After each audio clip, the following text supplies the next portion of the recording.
Good morning, everybody, and welcome to the Meta Cafe. Grab your cup of coffee or tea, sit back, relax, and let's chat about the astrology, human design, and Gene Keys energy for today.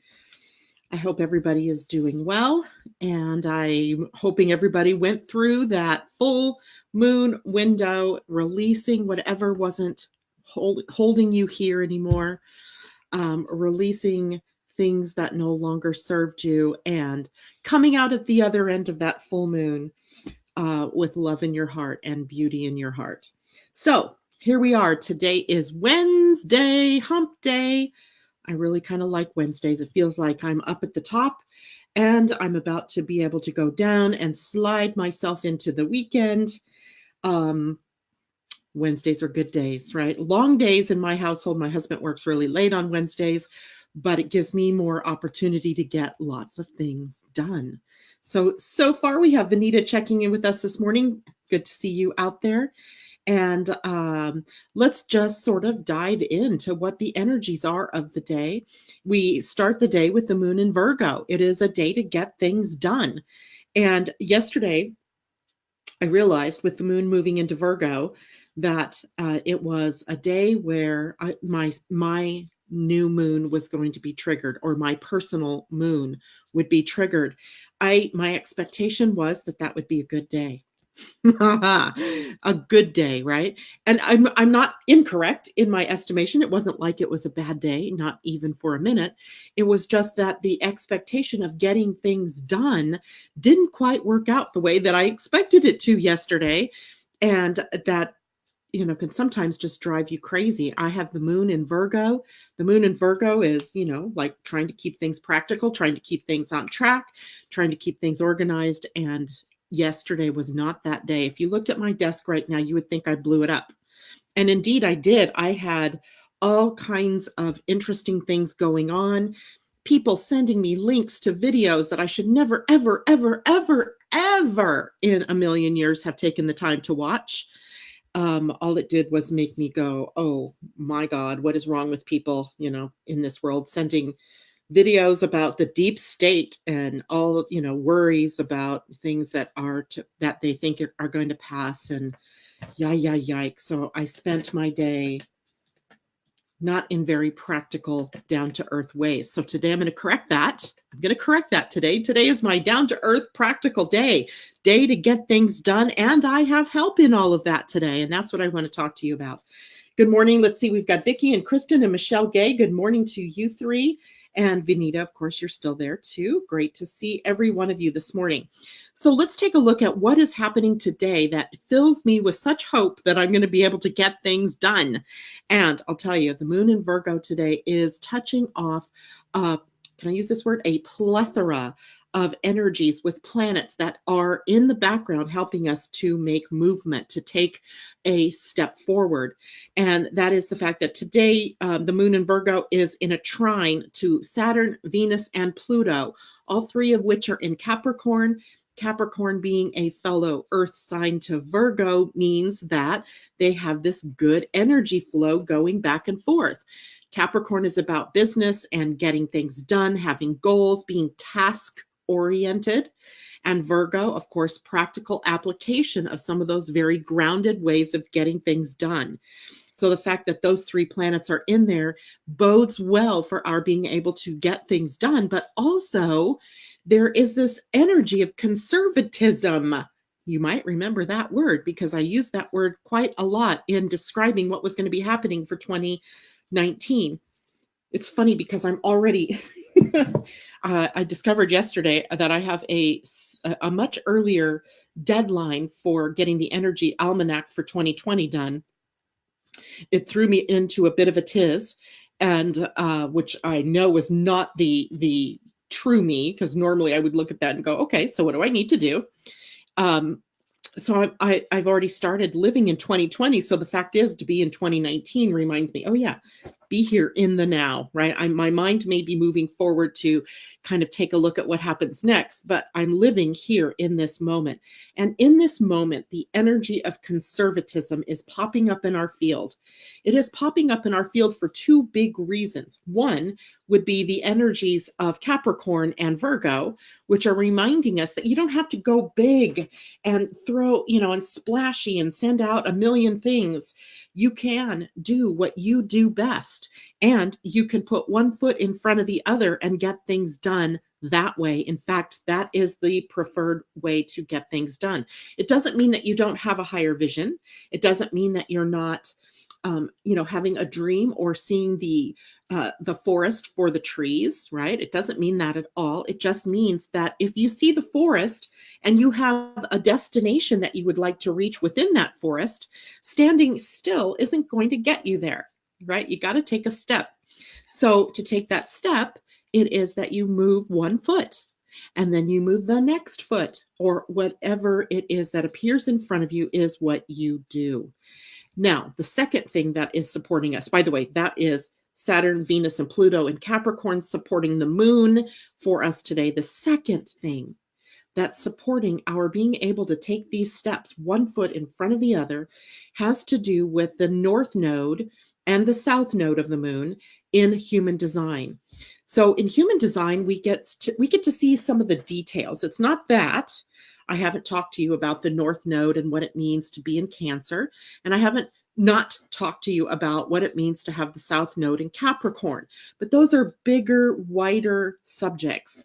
When we look at human design, we get sort of a smaller vision of what's going on, or maybe it's not so much smaller in that it's more detailed, right? There's themes, and those themes that pop up are what we can take a look at in terms of what comes next. Well, today it just so happens that the nodes are shifting from where they have been in the gate of the storyteller and in the gate of the transformational energies that have been going on in the planet. And they shift into more of the details, right? The Virgo details, even though it's not the sign of Virgo, but the details, and seeing the trees in the forest. And then the gate 61, which is where the south node is, reminding us of the bigger past, the bigger dream, the soul's purpose for coming to the planet, right? That's what the south node represents. And then the south node, with its gifts and its talents and its pathway of service, being sort of pushed out in toward the north node in a way that gets things done. So I want to sort of read to you. I have this really interesting book, and if you all want to get this book, it's fairly easy to understand. It is based on the I Ching, which is what is one of the sacred sciences that human design is based from. So I don't say this to get you confused, but the I Ching is a very divine, sacred sort of pathway that we can follow. So here's the book. It's called The Book of Lines by Ketan Parkin, and it is a 21st century view of the I Ching, the Chinese Book of Changes. Discover the person you were born to be. And within the book, it has each of the gates of the human design, and it breaks it down into various parts. It gives you the bigger picture. It gives you, in sort of the gene keys sort of way, the holographic vision of what it is that we're working through. And then it gives you each of the lines that the gate will be connected to, the lines being the more detailed vision of what that gate will bring at this specific time. So if I've confused you, let me know. I don't want you to get so caught up into I don't want you to get so caught up into the details that you don't see the bigger picture. And here's the bigger picture. The gate 62, where we're being pushed to right now, is in the line 6, which is a role model gate, but it is a role model line, and it's about accepting limits. It is about recognizing the practical limitations in everything you do. It says in all your endeavors, the practical limitations of all your endeavors. And here it is about that conservatism, being more reserved, right? Instead of going big and large and, throwing out a bunch of stuff like, the manifesting generators, we talk about them throwing out spaghetti and whatever lands and sticks is what they work through. Instead of doing that, it is being more targeted. It is being more detail oriented. And that is the part that we need to remember. Here's where conservatism really comes into play, because I'll tell you how long this is going to be, because I should have checked this morning before, but there's too many other things going on in my world today. All the way until we get to April 24th. So from now till April 24th, our focus is on practical limitations, on conservatism, on reserving, on taking one step at a time, putting one foot in front of the other, baby steps, right? It doesn't even have to be baby steps, really, just taking one step at a time, and that being enough to support us on our pathway forward. So I hope that makes sense to everybody. Let's see who else is checking in with us. Good morning, Donnell. It's good to see you out there. And Lynn, good morning to you. And Colleen and Jennifer, good morning to you as well. Kristen says, Larky Combs. This is the lady I mentioned you. Oh, she's talking to someone else. I apologize. That was a personal message.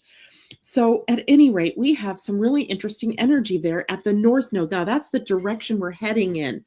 Practical limitation of your energies, focusing in. So I want you to think of boundaries. And oh God, you guys, I think I've shared this story before in my life that when I was a kid, I hated boundaries. There was something about being locked in my own yard as a kid where I couldn't go out into the front yard and play with my friends, or I couldn't go running down the street. Everything was very locked in for me as a child. And I bucked that. I did not like that idea. But here we are. It's all over my human design, the need to be focused, right? And to be able to be within limits. It is when you are within limits, when you have a foundation from which you are acting from, that you can take those steps forward. Without it, you're just scattering your energy. Now, if we look at this year as a numerology study, then we see that the negative part of the 3 universal year is that of scattering our energy, right? Getting into too many different things, your fingers into too many pies, and then you don't get anything done, right? So the tendency in a 3 year is for us to have so many juicy, wonderful things that we want to get involved in that we get all involved and then we don't get anything accomplished because we have lost our focus. We have scattered our energy. So here, this is going to help us get back on that right track. It's okay to have lots of different things that you want to do, but shouldn't there be a logical pattern behind how you get each of those things done? Can you literally get 15 things done all at one time? You might be able to get some of it done.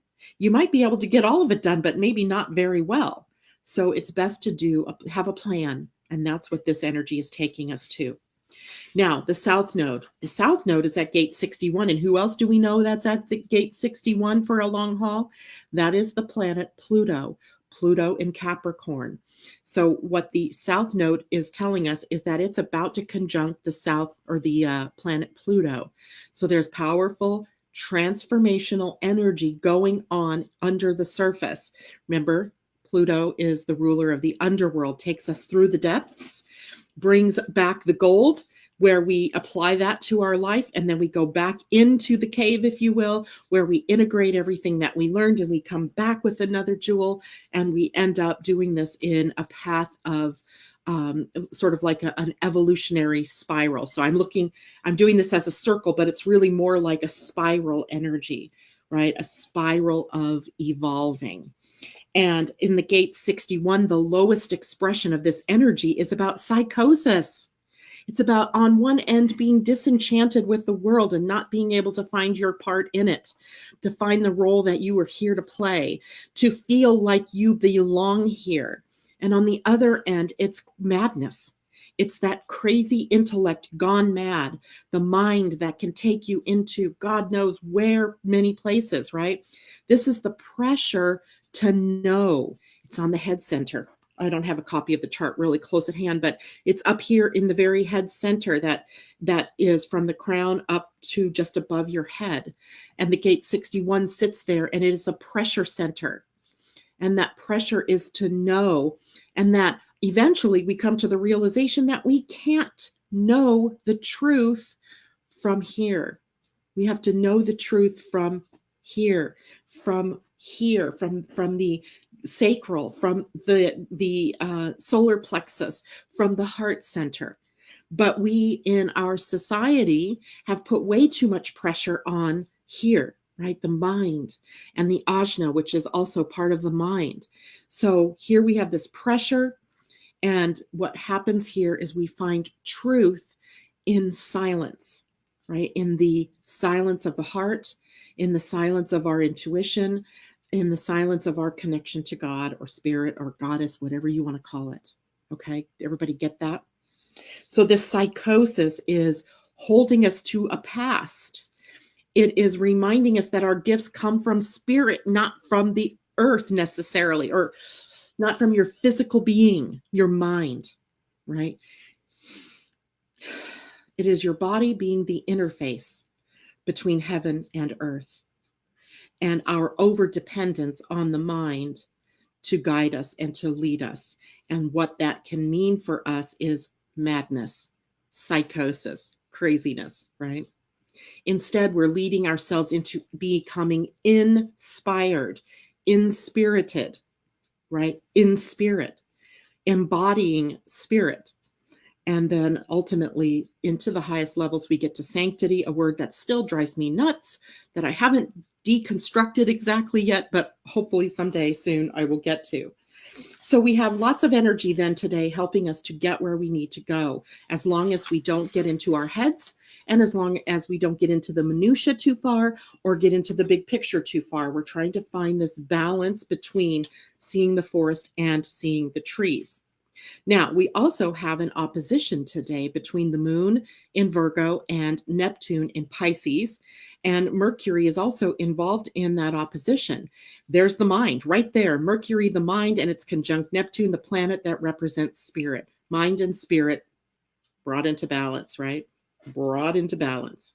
We are wiggling all over the place, but we're bringing it back here, right? We're just trying to align everything, our energy signatures, so that we can do the things that we are here to do. It's empowering us today to be that, to align with our spirit self.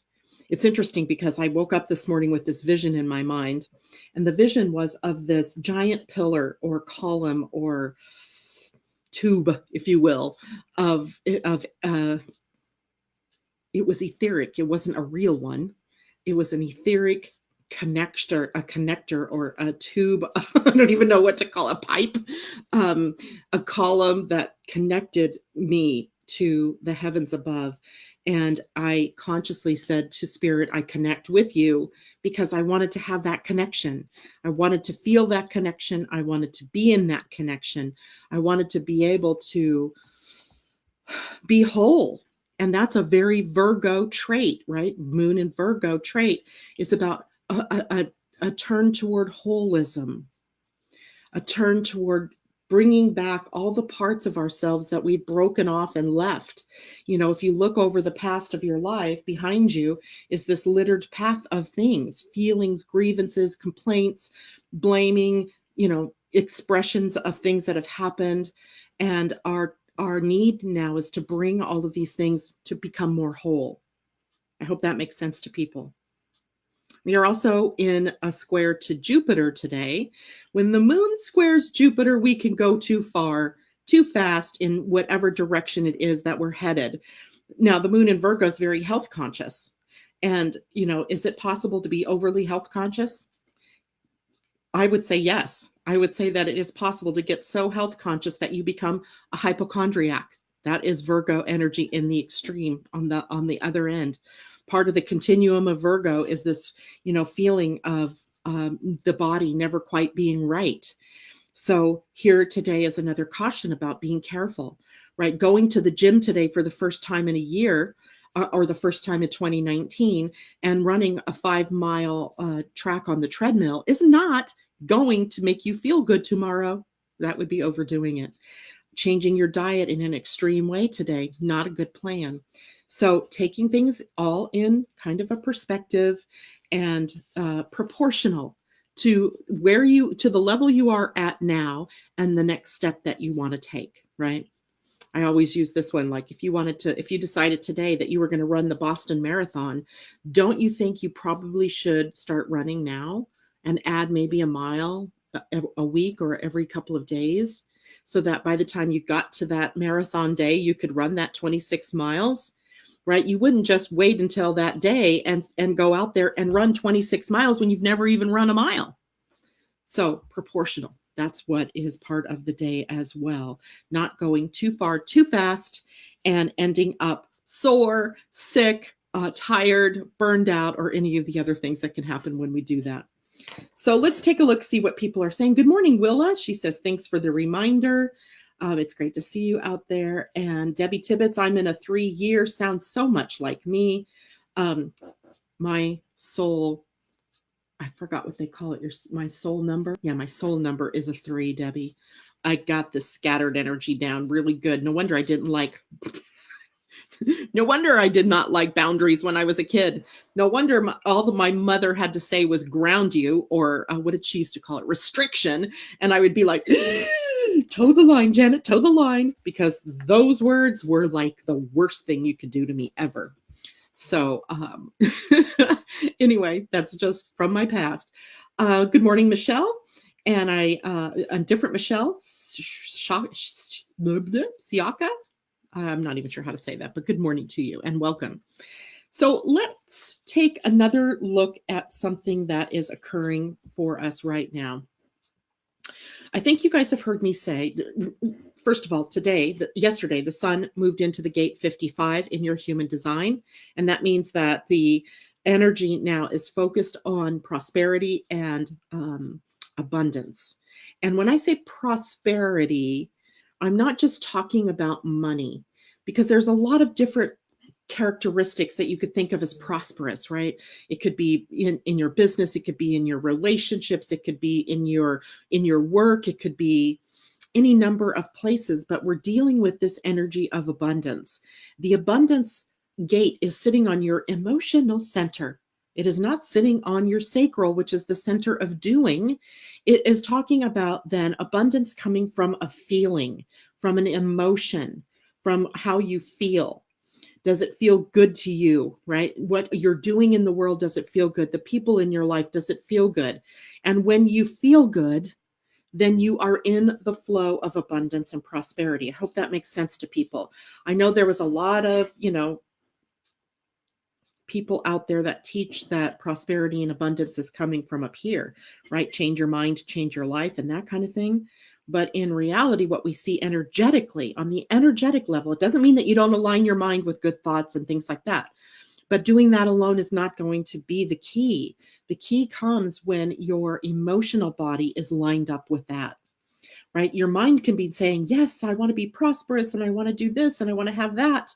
But if your emotional thing is like afraid that it's never going to get it, or has some other, if there's some other emotional gunk that's going on, it is going to interfere with the energy of prosperity and abundance. But having said that, what we really see here is that there isn't really anything you must do to deserve abundance. It is a birthright, right? It is literally something that you come prepackaged with. You are prepackaged with abundance through spirit. Intrinsic value is what I'm talking about. There is no need to suffer through. It doesn't mean we don't experience the ups and downs, perhaps, of prosperity or lack, but it isn't your natural way of being. Right? It's not your natural way of being. So here we have then, as through the gene keys, what we see is that this is the energy then that takes us out of victimization and into freedom. But it was more than that. There is so on this lower level on this, and don't mistake me for thinking that, or don't think that I'm talking about a hierarchy here, because that's not what I'm talking about. on this lower level, maybe in the shadow, is this feeling that we have to scrabble and scrape and do work in order to get ahead in life. When that really, I mean, you might have limited success that way. You may have success in your life by working hard. So don't get me wrong, but that is not the way. The way is through your emotional body, right? It's through the gate 55 where abundance springs forth, and it comes from a feeling. But this is also an evolutionary energy. The gate 55 or the gene key 55 really takes us into the real depth of this idea of where are we going as humans. Yesterday, I posted something from Richard Rudd on my Living Astrology page where he discusses the gate 55 as a romance, right? The emotional center is the center. It can be the energy of love and romance. He equates this idea of abundance and freedom as breaking out of victimization by romancing what it is that you want. It reminds me of alchemy, right? Of alchemizing what it is that you want as an attractive force and bringing it into your life, bringing it into your reality. So we have this evolution going on as it dawns upon us as humanity that our birthright is about abundance and love, right? And the energy of being in community and supporting one another. Now, there is also something else interesting going on. Mercury is sitting at the gate 22. So where gate 55 is the energy of evolution, which is more of an outwardly expressed energy, right? You can see it reflected back to you in the outer world quite rapidly. The gate 22 is the gate of grace and charm, and it is also our involution. So there is an evolution, an outer expression of an inner change that is also in process. And Mercury, being the messenger planet, is bringing us the message. Get ready, right? Get in love. Get aligned with love. Get in line with generosity. Get in love with grace. Get in love in supporting. Get in line, with supporting one another. It's an amazing process that we're going through. And we have these gates that, get triggered and take us to that next level. And, our outer world's really good at showing us where we might be out of sync with that energy. But it's up to each of us to bring it back and bring ourselves back into alignment with that evolution and with that involution, right? So we are being asked to evolve, but also to involve. Interesting, right? Because the word involve makes us think about getting into something, being a part of something. But I'm using that as a word that maybe can trigger you into thinking about what in here must change in order for transformation to take place in your own life, right? So, hi, it's Michelle Brooks. I changed my last name. Holy moly, girl, you're going to have to give me a text message or something and tell me what's up with that. I wonder if it was a numerological thing. If so, I'm fascinated. I want to know more. Kathy Miller, good morning. I had such a past week, but this is not starting so well. Starter going out in my truck. Grrr. So it's interesting. Here we are in the shadow of Mercury. Mercury rules transportation, and it is often the messenger. It is ferrying the messages from your inner world via your outer world. Did I say that right? Yes. So your starter going out in your truck, Kathy, what message is that for you personally? Because I often think, whenever things start going wrong in our mechanical world, there's often something spiritual, a lesson here, a message that you can gain about yourself. Are you getting yourself involved in too many things, right? Are you are you starting too many things but not able to finish, right? The starter is going out in your truck. Maybe it's telling you that you need to complete something before you move on. So often I do this. I'll look, when things break down, when information, like, I don't know, when my computer broke, of course, I had to look at that and go, what the heck is that all about? and what are the messages, right? Because our outer world is always informing our inner world as well. So just kind of fun to look at that. I know, different times, the electrical system seems to be playing tricks in my car at the moment. And so I keep thinking about that. What is that? That's Uranus. And where is Uranus? Well, it's at the 29th degree of Aries. What am I having trouble getting going with? Where's the electrical current not flowing completely? Where is it getting shorted out? So those are openers to contemplating what is going on within. And really, that's what all of this is. When I come on in the morning and I talk to you about these things, I'm talking to you about them because I'm urging you to contemplate what the bigger messages are for you personally, right? So take that and run with that. Like, I'm interested to find out why Michelle would change her last name. What is the inner contemplation that drove that, right? I love that. I like to know those things. Of course, I'm a Gemini and curious, and curiosity is a strange thing sometimes. Kathy, weird dream this morning, exploring a cave and realized there were snakes everywhere, but didn't bite me. I was wondering why they were desert snakes. Found the exit of the cave and it was a jungle. Weird, huh? So think about that. The jungle, one that we could think of as being prosperous, of being lush, of being filled with life, being graced with rains, having lots of various life forms, versus the desert that is dry and often on the surface looks lifeless, but isn't, right? The desert has its own jewels. And they're opposites, right? That reminds me of Pluto and the journey through the upper world and then into the lower world, right? So we go through the underworld, the desert, perhaps. We bring back the gift or the jewel.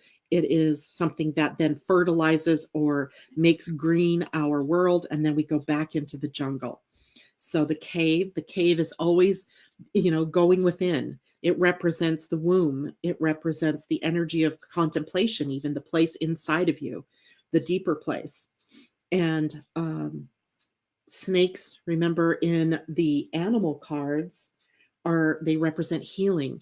And, Chiron just moved this week out of Pisces and into Aries. And in the representation of Chiron is often the snake wrapped around the caduceus, which is a representation of healing. So what are you healing, Kathy? Or what are you being asked to heal and to work through?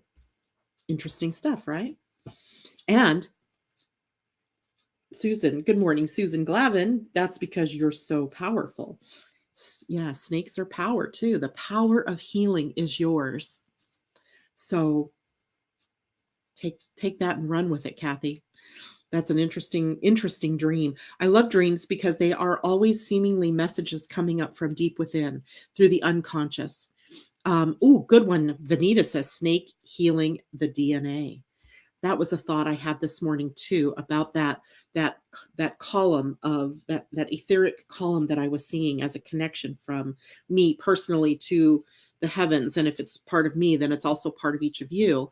And in that then is the DNA. And does that column that connects us to God, to spirit, to light, allow that light into our DNA? And that, I would say, is the absolute truth, because in the very beginning of the gene keys, Richard Rudd explains to us that DNA is a transducer of light. It takes in light and then it expands light and then it transduces it. It doesn't hold on to it. It sends it back out. That's what transduction is. It is the incoming and it is the outflow, right? Transducing, bringing in the light, letting it flow through. Susan, no, that's you, my friend, sorting out the electrical in my car. I got you, Susan. Oh, Lord. It's been a journey with that, right? The electricity, because it was like a gremlin. I explained it as a gremlin to my husband. I said it kind of moves from one thing to another. And you think you understand what the problem is, and then you go to fix that, and then you find out there's not a problem with that. So what the heck?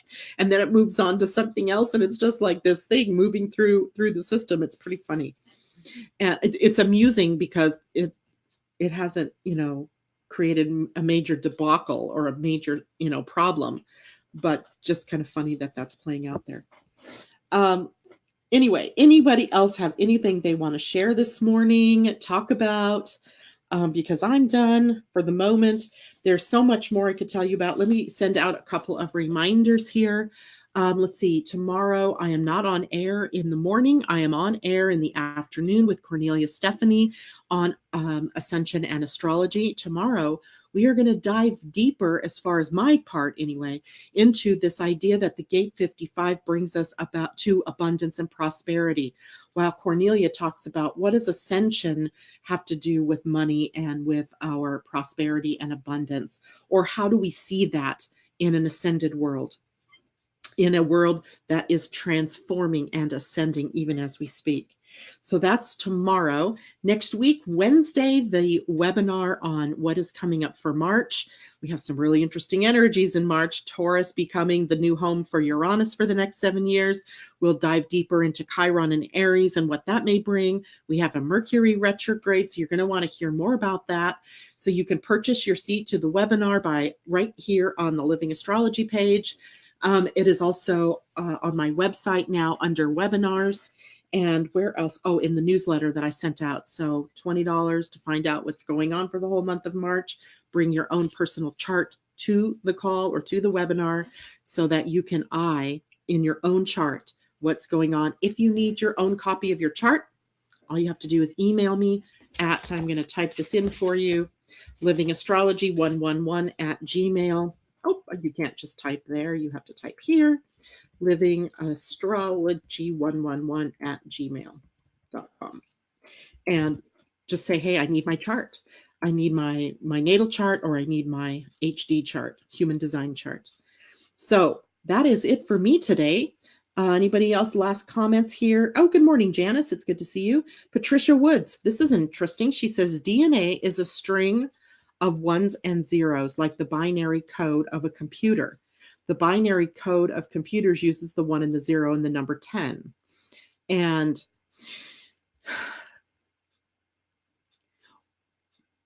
I get what you're saying about that, Patricia, but I think that sort of mechanizes DNA to some extent, where it is much more holographic than that. Although I think that the 1s and 0s are codes that lead us into the deeper realms of the DNA and what's possible in the DNA.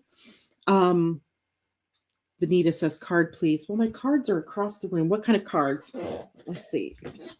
I'll grab 2 decks. Aye, that one fell.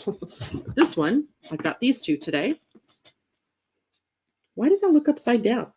Oh, because I have the box upside down. There we go. The spirit animals and the wisdom of the oracle. So let's pull a spirit animal card, especially because Kathy was talking about snakes and talking about the cave and 2 sort of realms that animals live in, the deserts and the jungles. When you think of the jungle, don't you think of life and life springing forth from all of that? I mean, I think of heat and I think of rain.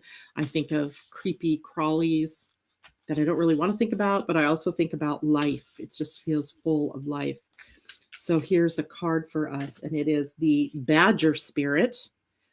Be fearless and bold. It was kind of upside down. However, when it pulled out, it is the number 4. So 4 and Badger. Look at the badger. Isn't it cute, though? Its little sunflowers or cone flowers on its head. And what is that, a feather? It has feathers. It has feathers on its cap. Lovely. All right, so 4. Badger Spirit. Be fearless and bold, but it was in protection. So when Badger Spirit comes to protect you, he reminds you that anger or aggression, argumentative behavior or aggression. Wait a minute. Let me redo this. Okay. When Badger Spirit comes to protect you, he reminds you that anger or aggression, argumentative behavior, and being pushy or manipulative will not result in a positive outcome. Perhaps someone close to you has excess Badger energy, or perhaps the energy is pent up in you. Either way, now is the time to calm down and allow the energy to pass through you. Go for a hike or a brisk walk, shake it off, or dance it out so you can return to the situation determined and committed, but not so intense that you overwhelm others or yourself. The appearance of Badger Spirit also serves as a reminder if you have been relentlessly pursuing something that keeps eluding you. The message is that it's time to surrender it up to your higher power and focus on something else. Badger Spirit wants to protect you from self-will run rampant, from being obsessed with getting what you want in the form you prefer, in timing that fits perfectly with your notions of what has to be. Remember, the world doesn't revolve around your wants. Better, more beautiful opportunities will be the result when you release some of that Badger Spirit intensity along with your need to have it your way 100%.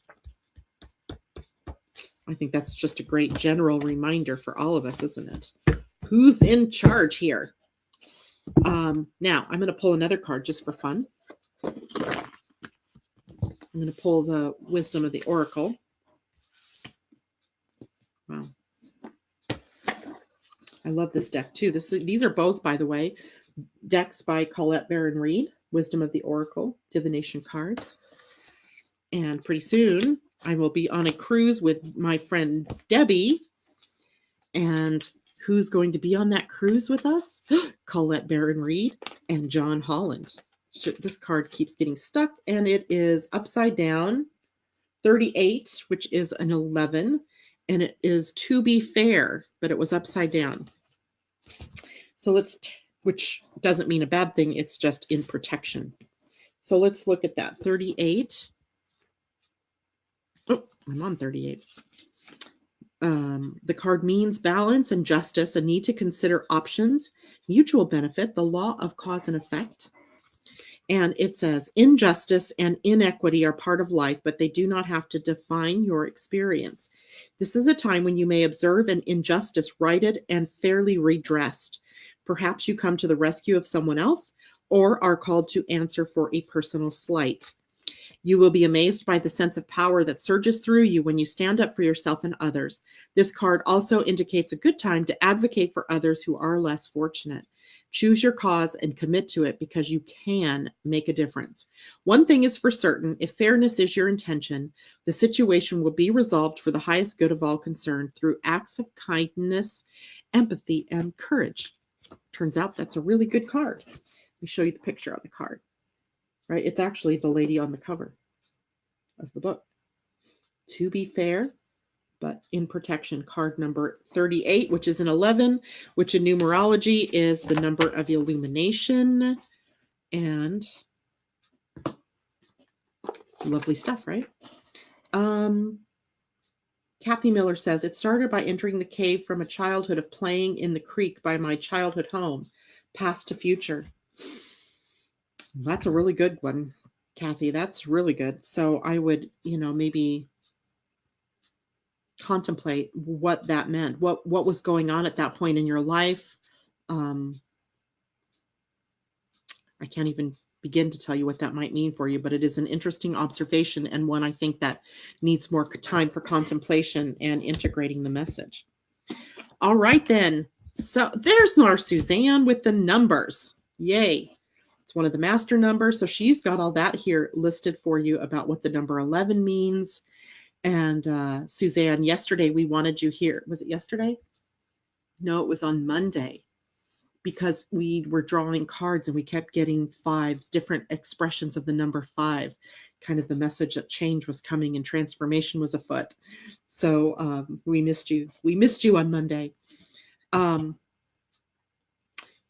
That is all that I have today. Colette. Well, oh no, Lynn says, how wonderful that you will be on that cruise with Colette and John. I saw them together in 2010 at the I Can Do It seminar with Louise Hay. Very groovy.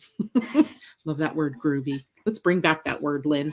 Let's talk about grooves and grooviness and what's groovy. Gotta love that word. Okay, my friends, I think that is all I have for now. Don't forget, tomorrow, not in the morning, but tomorrow at 4 p.m. Pacific, 7 p.m. East Coast time, I'll be broadcasting live with Cornelia, Stephanie, and we will be talking about ascension and astrology, specifically toward money, prosperity, lack, and all of that in an ascended world. All right, take care, everybody. The first card number, Suzanne, was 4. 4. It was the number 4. It wasn't any digits adding up to it. It was just 4. So maybe you can post that for everyone as well. All right, guys. Take care. See you tomorrow afternoon. Bye for now.